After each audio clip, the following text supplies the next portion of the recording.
Before I start this video, I want to remind people that I am not a physician. I'm not an MD, I'm not a DO, I'm not an ND, I'm not a chiropractor. I'm not a nurse, I'm not a CNA, I'm not an LPN, I'm not an RN, I'm not a nurse practitioner, I'm not a physical therapist, I'm not a nutritionist, I'm not a dietitian. I have no medical training. If you have a concern of a medical nature, talk to somebody with a medical degree and a license. I'm not such a person. So what I want people to understand is the reason I'm hammering quercetin so much is this is one phytonutrient out of potentially thousands, okay? And you're not being told about it despite a massive positive impact it has on your health, okay? So quercetin is one of the most commonly naturally occurring flavonoids, structurally classified to the flavanol subfamily. This compound, found in many edible and medicinal plants, either as a free or glycosidated form, has been scientifically exploited for many years. Okay, so it's not like people don't know about this. It's commonly recognized as an anti-inflammatory agent.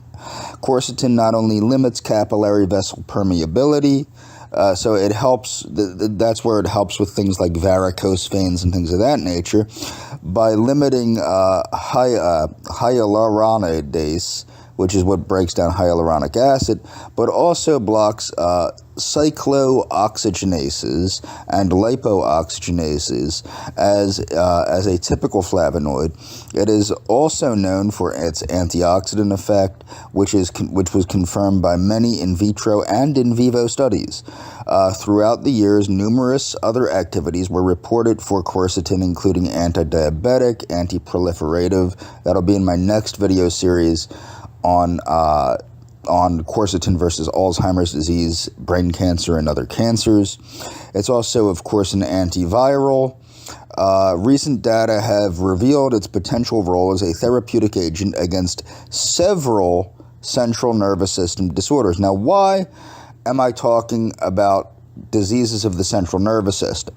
Well, it's popular in psychiatry and psychology to say that mental disorders are brain diseases, and there is in some people a biological component to a psychiatric disorder. However, what I want to make clear is I am not saying that psychiatric disorders are only, or even in most cases, primarily biological in origin. They are not. However, diseases of the central nervous system almost always are going to cause psychiatric-style symptoms. Okay, so keep that in mind. You're going to have depression, you're going to have anxiety, you're going to have things like that if you have a disease of the central nervous system. The difference between a disease of the central nervous system and a psychiatric disorder is a disease of the central nervous system is the primary disease, and it can be proven to exist on its own. Okay, whereas the psychiatric disorder, the anxiety, the depression, the listlessness, the apathy, these things are side effects, or not side effects, but these are symptoms of the central nervous system disorder. Okay, so that's important to understand the difference between a symptom, which psychiatric disorders are symptom clusters. Okay, they can be caused by any number of things. That's why no actual provable cause of them has been put forth reliably, because there are many causes. You can have numerous biological causes. You can have numerous existential causes and life circumstance causes and all sorts of causes. And that's the thing is it requires a vast array of modalities, treatment modalities, to correct the issues, the psychiatric issue, because it could be and probably is caused by a plethora of different causes. So this review provides an overview of the available experimental data on quercetin and its complexes with respect to the central nervous system diseases, with a main focus on some aspects that were not discussed previously, such as and anxiolytic effects in its anti-Huntington's disease activity or therapeutic potential in brain cancer.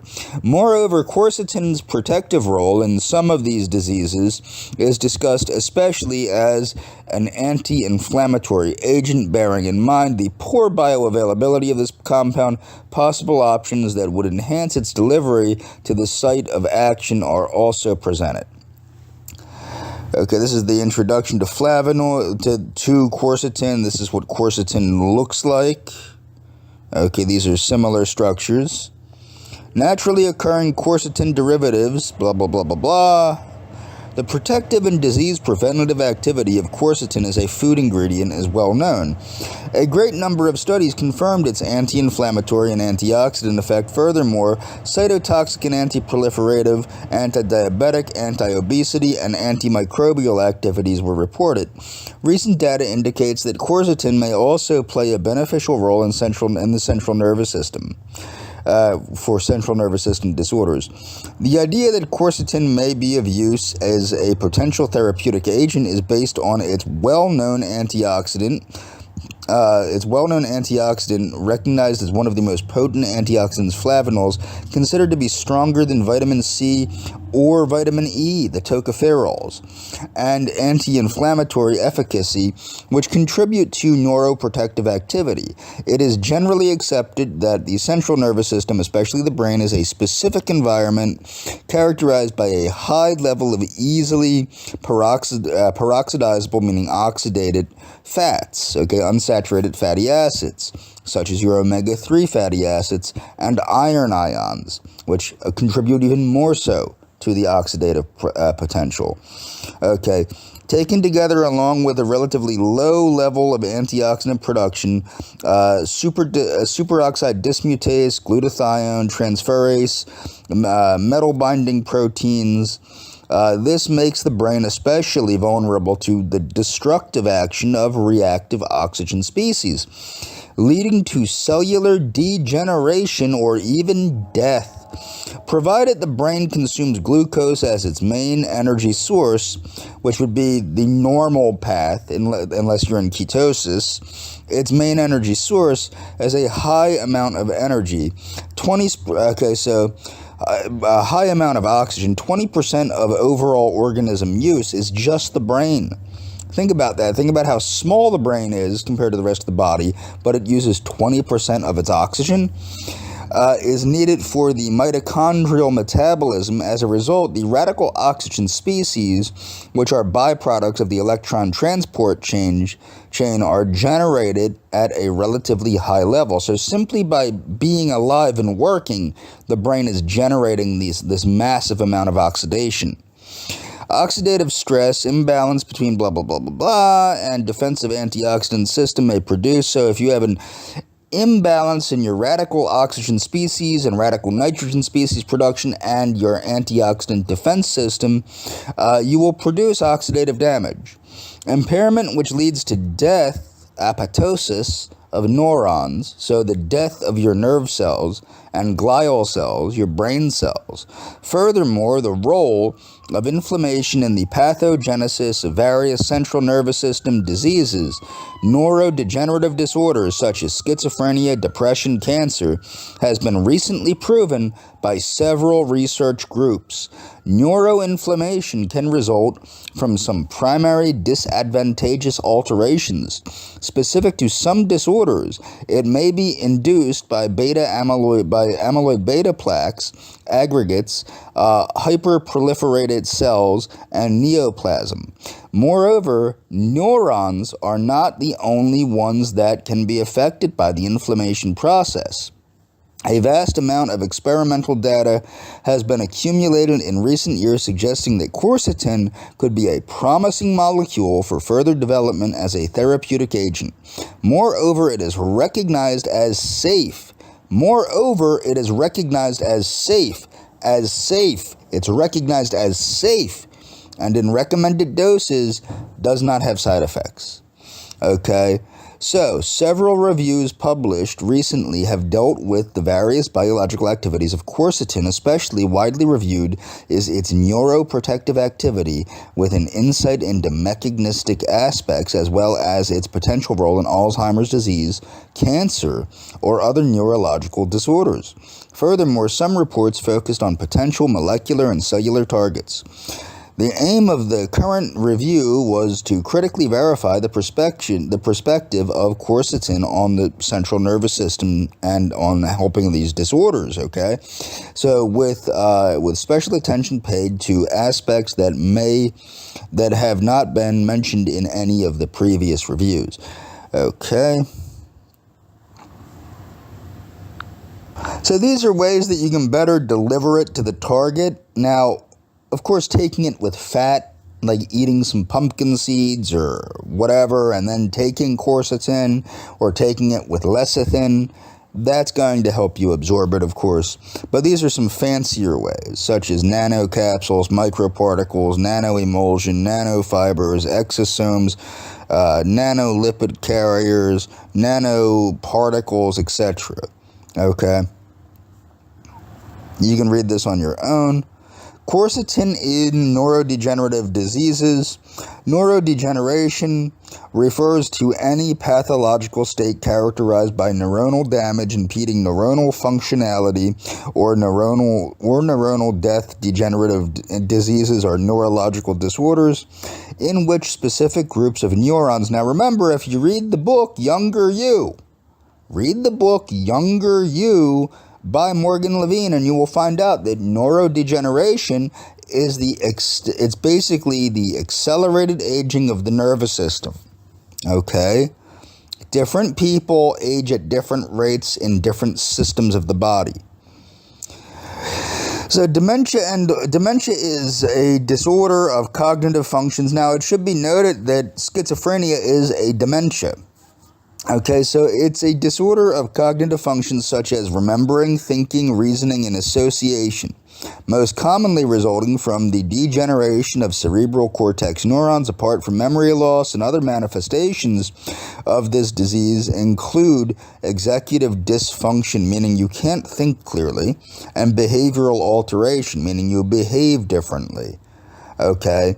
People that have met people with schizophrenia, or have met people with Alzheimer's disease, or have met people with non-Alzheimer's dementia will note both of those things. The progressive nature of the impairment eventually makes independent existence of the individual impossible. The most representative example of dementia is Alzheimer's disease, because that's what everybody knows. But it should be remembered that cognitive disturbances can accompany as a co-symptom at least 50 other diseases. So it is a co-symptom of 50 other diseases, and not all of them are neurodegenerative in origin. As was mentioned earlier, several reviews discussed quercetin's effectiveness in cognitive decline with proposed molecular mechanisms responsible for its activity. So its cholinergic effect, the earliest and most popular hypothesis which explains the pathogenesis and development of Alzheimer's disease, is one based on the cholinergic transmission deficiency. This involves damage to the cholinergic neurons due to cell degeneration, and in consequence a decline in the level of acetylcholine. So you're not making enough choline, okay, which is eventually too low for the proper transmission in the brain regions. Quercetin has revealed acetylcholinesterase inhibitory activity, so it helps to stop the stuff that's breaking it down. Pro-neurotrophic effect, a decline in the level of neurotrophic factors is noted in some neurodegenerative and psychiatric diseases, dementia and depression. Increased expression of genes for these neurotrophic factors is responsible for neuronal plasticity, improving synaptic functions and synaptogenesis, meaning making the synapses, neuronal survival, and promoting neurogenesis, meaning making the nerve cells. The physiological processes that are essential for learning and memory that are dysregulated or suppressed during neurodegenerative dementia.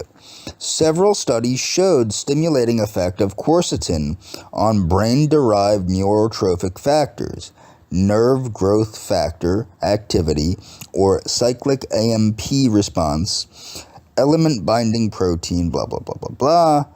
Its anti-inflammatory effect. And inflammation is a hallmark of a lot of diseases, okay, but is a hallmark of pathological alterations in Alzheimer's disease.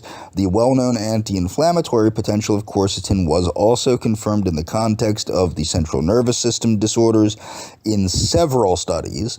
So when people are like, well, we'd love to tell you about this, but there's really not any studies. There's not any studies that prove its efficacy or blah, blah, blah, blah, blah, blah, blah, blah, blah, blah, blah, blah, blah, blah. Yes, there are plenty of studies.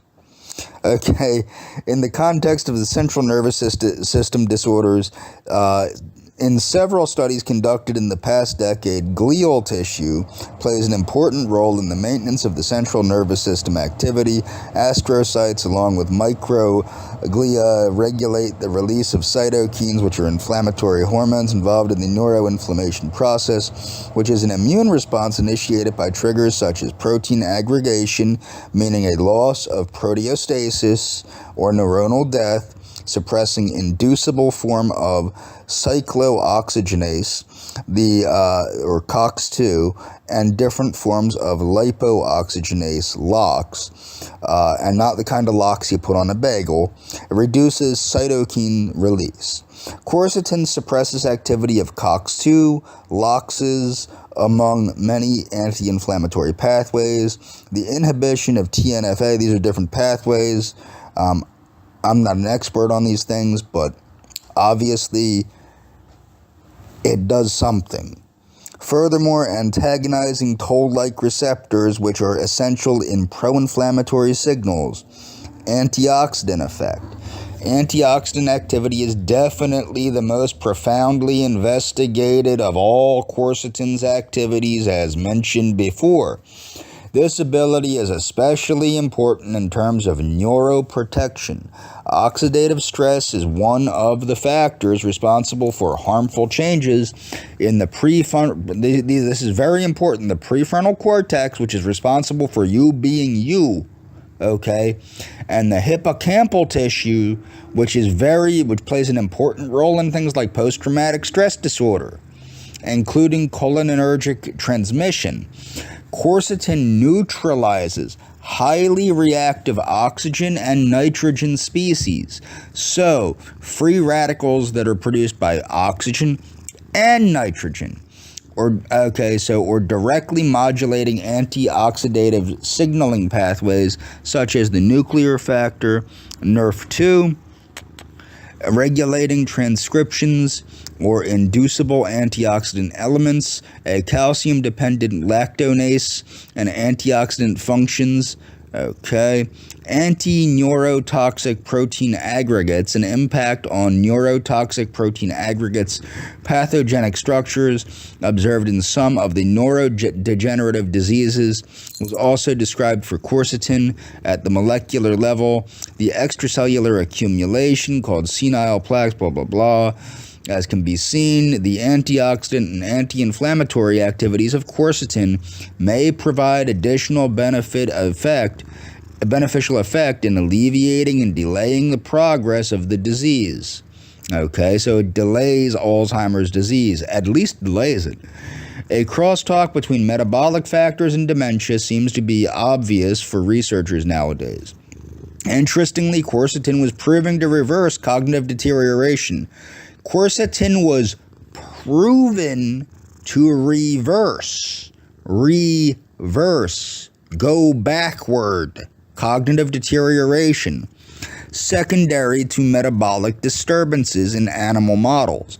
Although the effects seemed to be moderate or weak, furthermore, the fact is it happened.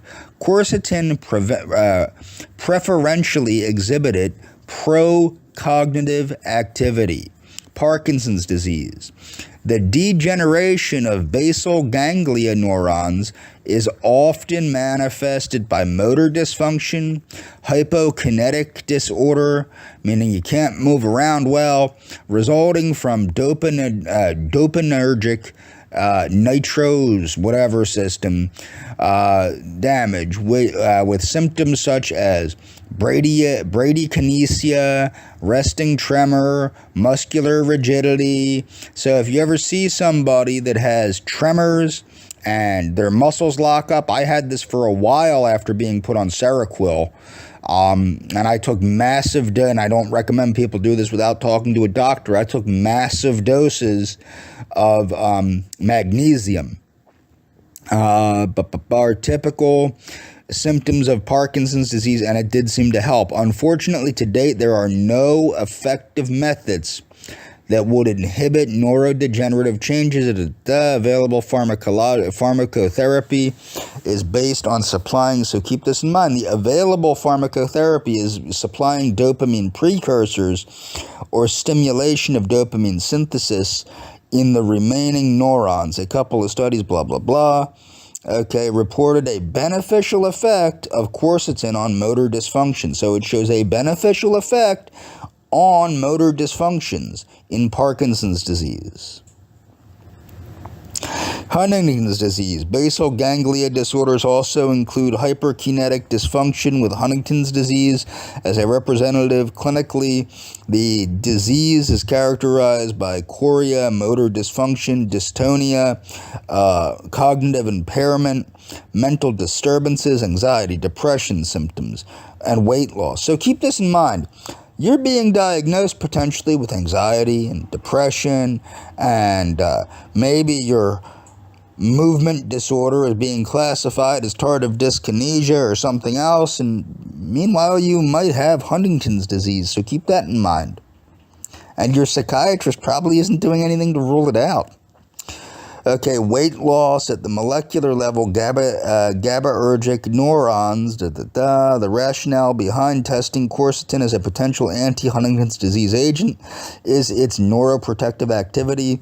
A currently used experimental Huntington's disease model involves the administration of 3-nitropropionic acid, which dysregulates mitochondrial metabolism, lowers the cellular ATP levels, and increases oxidative stress, which eventually leads to nerve cell death.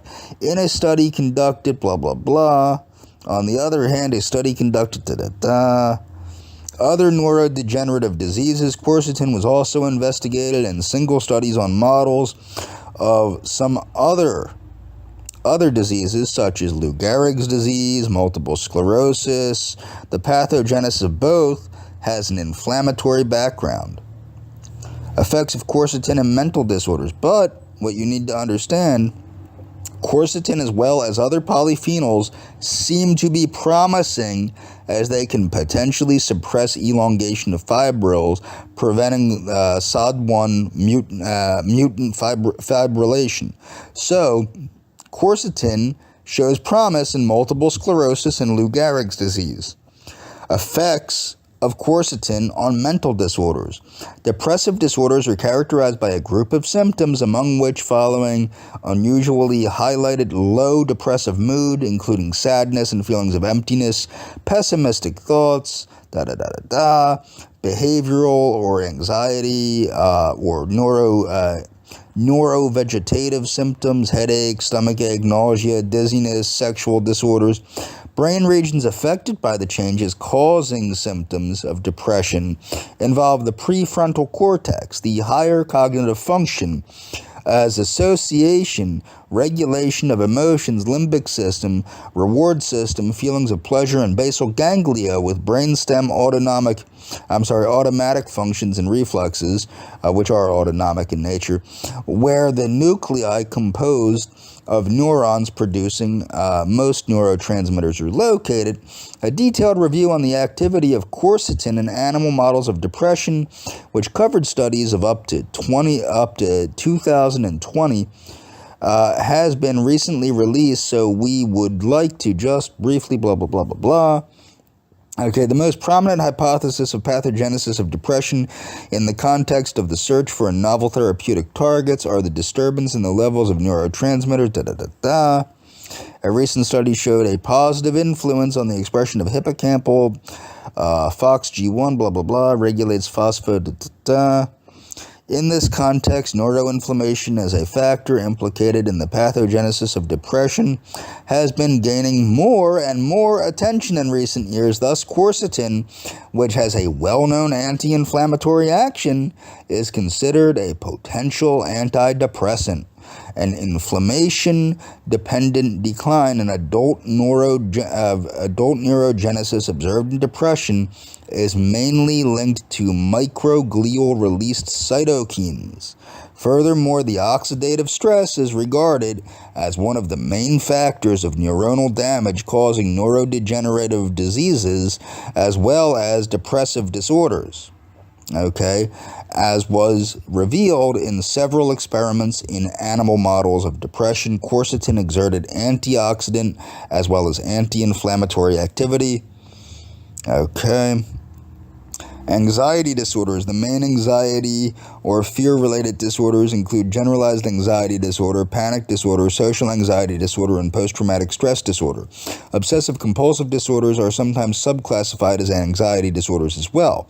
These disruptions are characterized by increased arousal and fear. It is agreed, blah, blah, blah, blah, blah, In a couple of studies, the anxiolytic activity of quercetin was confirmed in vivo, meaning in the body.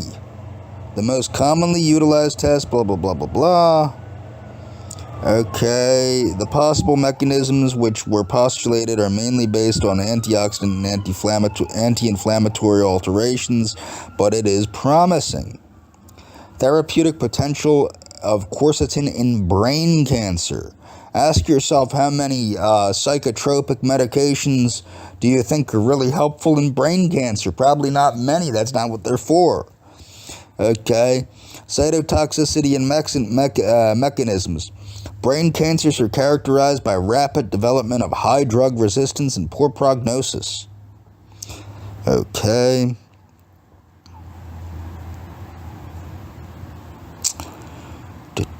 The important activity of the authors conclude that quercetin can provide a scaffold for designing novel anti-glioma therapeutic agents. Another interesting strategy for combating glioma was presented by The treatment resulted in an increased expression of mRNA and transforming growth factor Synergism.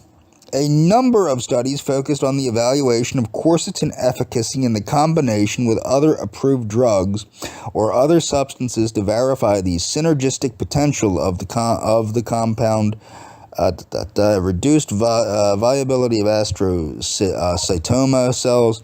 So this is about it working against cancer again. Quercetin potentiated the pro-autophagic effect. Autophagy switched to apoptosis. The same authors observed synergistic effect of quercetin manifested as an enhancement in pro-apoptotic properties, meaning it's helping the cancer cells die. Okay, which is what you want. You want your cancer cells to die and your good cells to stay alive. The synergy of quercetin and this drug here was also described. Moreover, quercetin combined with irradiation significantly active. So this is quercetin combined with radiation therapy significantly activated apoptosis in the tested cells, while the combination with blah, blah, blah, quercetin agent treatment, Novel drug delivery systems is going into those fancy schmancy delivery systems. Clinical studies on quercetin in the central nervous system diseases. Interestingly, apart from the above-mentioned studies on mice and rats, one human case study was also published. A patient was advanced multifocal and rapidly progressing glioblastoma, was treated with standard radio and chemotherapy combined with intravenously administered quercetin at a single dose of 500 milligrams. Leading-edge gamma knife, which is protons, was included in the treatment. protocol to improve the penetration of the quercetin through the blood-brain barrier. The patient experienced improved quality of life and response compared to historical data, including the ability to walk, requirement for steroids, and balance and coordination. The authors suggest that the inhibitory effect of quercetin on glioblastoma cells' migration ability, described in the number of in vitro studies, is crucial for the decrease in disease progression. The cognitive enhancing activities seems to be the most promising with regard to quercetin's future application. Interestingly, beneficial results of a vast number of molecular and preclinical studies encouraged researchers to perform clinical trials, especially since the compound is generally recognized as safe. GRAS, generally recognized as safe. Its cognitively enhancing properties, and it is generally recognized as safe. Okay, based on earlier studies where 2,000 milligrams of quercetin given immediately before the vigilance test induced a trend of increased effectiveness and task, designed a study to check how the long-term ingestion of quercetin at doses usually recommended in supplementation would affect cognitive performance of 941 participants, and they received 500 to 1,000 milligrams versus placebo daily for 12 weeks, and the effect on different aspects of neurocognitive functioning, memory, attention, psychomotor, speed, reaction time, cognitive flexibility was assessed. As a result, the central nervous system vital signs test battery utilized to assess the performance of the participants before and after 12-week supplementation exhibited no statistical effect on increased neurocognitive functioning. The authors concluded that the ergogenic effect of quercetin in humans is below the level expected based on studies in mice. Noteworthy, quercetin has reached phase 2 of the clinical trial to evaluate the safety and feasibility of senolytic therapy. Senolytic therapy in Alzheimer's. Phase 2 for senolytic therapy, meaning it gets rid of senescent cells. A rationale for the study were the results from an experiment performed in mice of Alzheimer's disease showing that the combinations of the drugs used in the trial protect neurons from dying. Moreover, quercetin and dasatinib, which is an experiment performed in mice, blah, blah, blah. Discussion and conclusions. Quercetin is a safe, health protective, and common food ingredient that is easy to isolate. Both are generally characterized by low bioavailability, blah, blah, blah, blah, blah. Mechanism of action. You can read this on your own.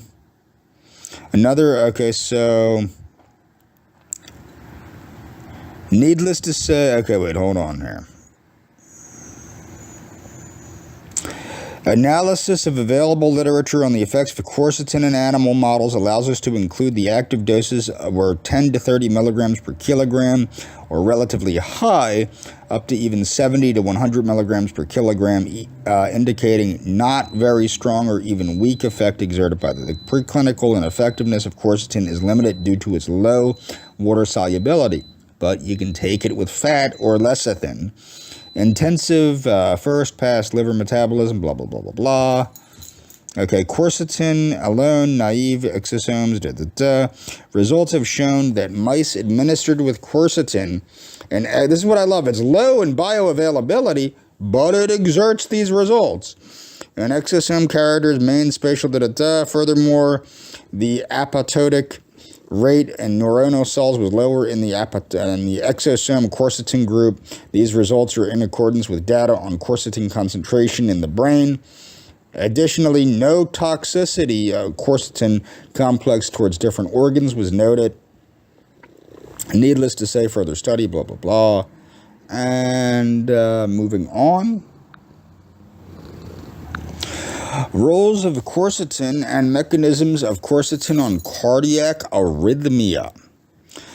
Arrhythmia is commonly occurring cardiac problem worldwide. Quercetin has great potential in the treatment of cardiac arrhythmia. Quercetin could cure cardiac arrhythmia through multiple mechanisms and signaling pathways. This review provides a comprehensive clarification of the benefits of quercetin on cardiac arrhythmia. Why am I including this? Because anxiety disorders are related to cardiac issues, especially the eventual development of cardiac issues, particularly arrhythmias. Cardiac arrhythmia is one of the most prevalent cardiovascular diseases. Okay, let's go down to the conclusions. So, mitochondrial oxidative stress. Mitochondria are known as the power plant of the heart. Keep that in mind. They're the power plant of the cell, but they're the power plant of the heart, too, which is important. With over 90% of the cellular ATP, the universal energy currency of the organism, produced by mitochondria to satisfy the energy requirements for sustained electrical and contractile activity of the cardiac muscle. Reactive oxygen species, meaning free radicals, are widely present in human cells and act as active factors in information transfer and apoptosis. Radical oxygen species are mainly produced in the mitochondrial electron respiratory chain. Okay.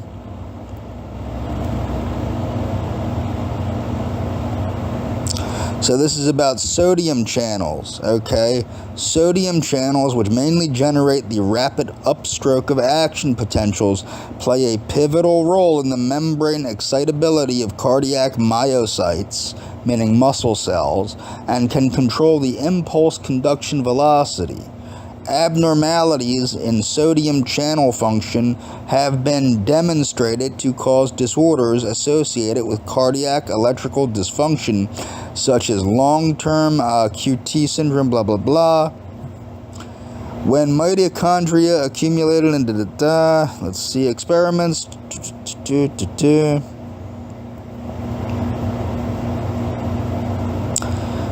Potassium channels. Potassium channels are involved in all phases of cardiomyocyte action potential and have a non-negligible role in the excitation of cardiomyocytes, which can cause malignant arrhythmias when the structure and function are abnormal.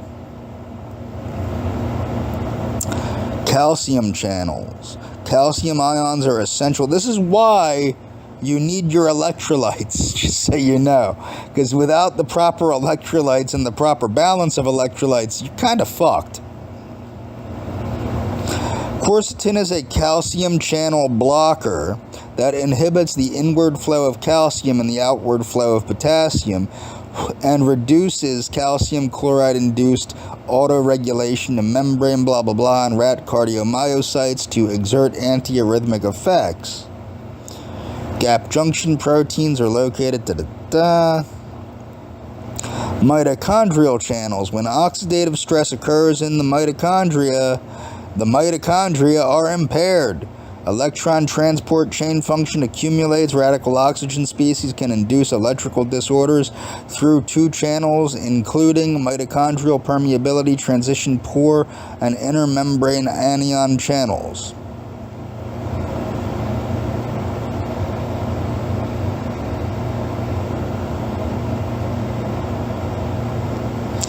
Cardiac fibrosis. The heart responds to adaptivity, to pathological injury. Okay, this is when the structural changes in the heart that are bad for the heart. Okay, this is why they do the electrocardiograms on people. And it can lead to cardiac fibrosis, which means scarification of the heart, which is an underlying pathological basis of various heart diseases.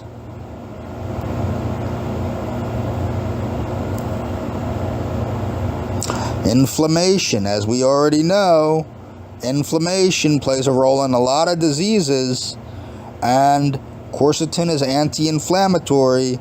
So you have systemic inflammatory states such as rheumatoid arthritis, lupus, sarcoidosis, ulcerative colitis, metabolic syndrome, antiventricular blah blah blah. Okay.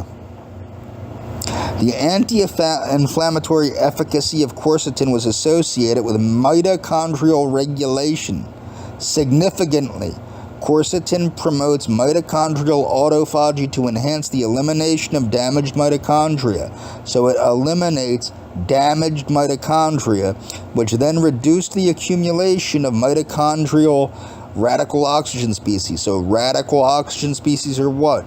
Free radicals.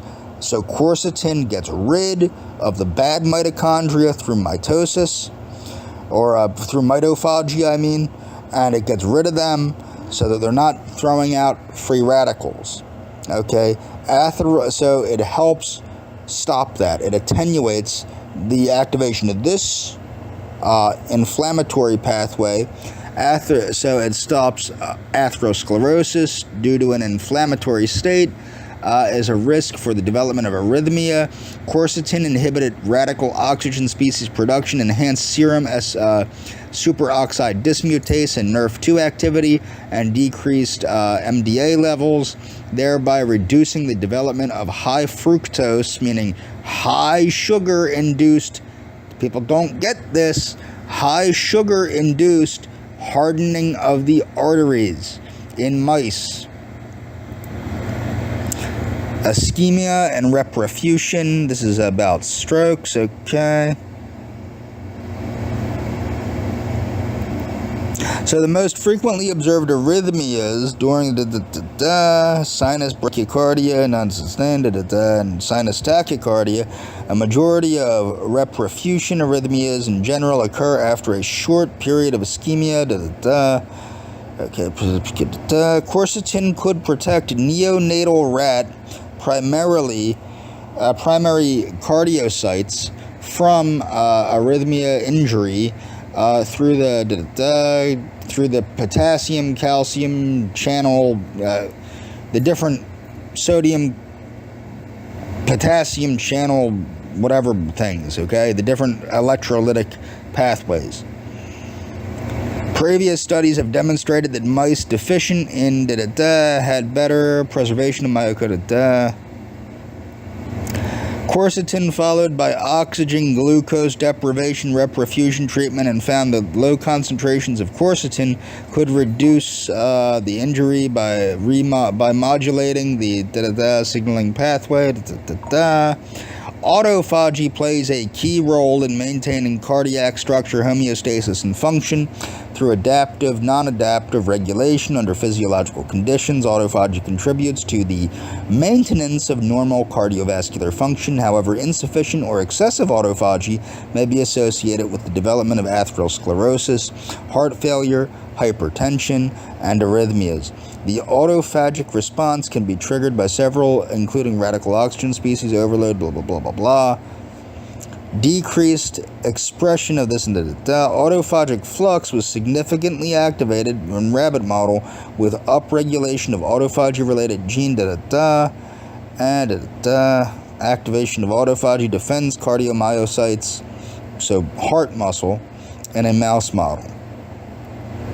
Quercetin is critical for the elimination of autophagic pathway disorders and thereby of cardiac arrhythmias. So it is critical for the elimination of autophagic pathway disorders. It helps stop autophagic disorders, and therefore it acts as a therapy of cardiac arrhythmias. Apoptosis, identified apoptosis, so this is about cell death. Now, what's cool about quercetin is it preserves healthy cells and kills cancer cells. So this is about different types of heart cells. Okay. Quercetin could activate caspase 3 and caspase 9 proteins, cytochrome C, as well as CLE. Meanwhile, mechanistic studies showed that quercetin pre-treatment with quercetin significantly increased phosphorylated AKT levels, as well as decreased okay, so previous studies, gut microbiota. So quercetin, of course, helps with dysbiosis. We already know that from previous videos. So quercetin reduced the likelihood of arrhythmias by improving the abundance of intestinal flora, decreasing these different pathway expressions, inhibiting immune responses, and improving vascular dysfunction and ventricle remodeling. So it's helping to improve vascular dysfunction and improve to help stop vascular remodeling. An experiment on atherosclerosis showed that the intestinal microbiota is closely related to cholesterol levels. Administration of quercetin increased the diversity of microbiota and the abundances and decrease the abundances so it helps to rebalance, it helps to get rid of dysbiosis. Clinical research of quercetin, unlike some active ingredients that have been developed for injection or oral administration, there are fewer drugs with quercetin as the main ingredient in clinical practice, which is inconsistent with its broad pharmacological effects. So there should be, according to this study, there should be more drugs with quercetin as the main ingredient due to its broad pharmacological effects. So advancing clinical research on quercetin is a promising direction for future research. Quercetin has been widely employed in the treatment of cancer, neurological diseases, skin diseases, blood diseases, cardiovascular diseases, as a biologically active compound with cardiovascular benefits. Epidemiological studies of quercetin have confirmed that its dietary intake is negatively associated with cardiovascular risk. So moderate daily supplementation of quercetin can largely reduce cardiovascular problems and obesity-related deaths in patients with coronary artery disease, including stable angina, heart failure, who take oral beta blockers, statins, and aspirin. Quercetin as supplemental effectively reduced the blood level of inflammatory factors. Okay. For hypertensive or overweight patients at cardiovascular risk, moderate daily doses of oral quercetin have been clinically proven. So moderate daily doses of oral quercetin have been clinically proven to be effective in lowering blood pressure and preventing the hardening of the arteries. The preventative intake of quercetin supplementation could improve endothelial function by eliminating senescent vascular endothelial cells, limiting the intense inflammatory response. Furthermore, smoking is a risk factor for cardiovascular disease, and studies have confirmed that eating more quercetin-rich onions could reduce the incidence of cardiovascular disease and have a positive effect on the regulation of blood sugar, lipids, and blood pressure. Nevertheless, although quercetin has proven to have excellent cardioprotective effects, such as antiarrhythmic and cardiomyocyte protection in quantity and quality, relevant clinical researches are not sufficient to guide clinical use, blah, blah, blah. Conclusion, in recent years, Chinese herbal medicine has gained we have found that quercetin can exert beneficial effects on arrhythmias by affecting cardiac ion channels, calcium homeostasis, gap junction, and mitochondrial channels to inhibit mitochondrial oxidative stress, and by suppressing cardiac fibrosis, inflammation, modulating autophagy and apoptosis, improving ischemia, reperfusion, injury, and gut microbiota. Quercetin directly inhibits or regulates critical signaling pathways. Okay. There are some objective limitations of current research. And I'm going to move on here. So when I come back in my next video, I'm going to talk about the potential implications of quercetin in autoimmune diseases, because a lot of psychiatric issues are related to autoimmune disorders and to the immunology. It's one of the many pathways that can affect neuropsychiatric issues. So I'll be doing that video when we come back.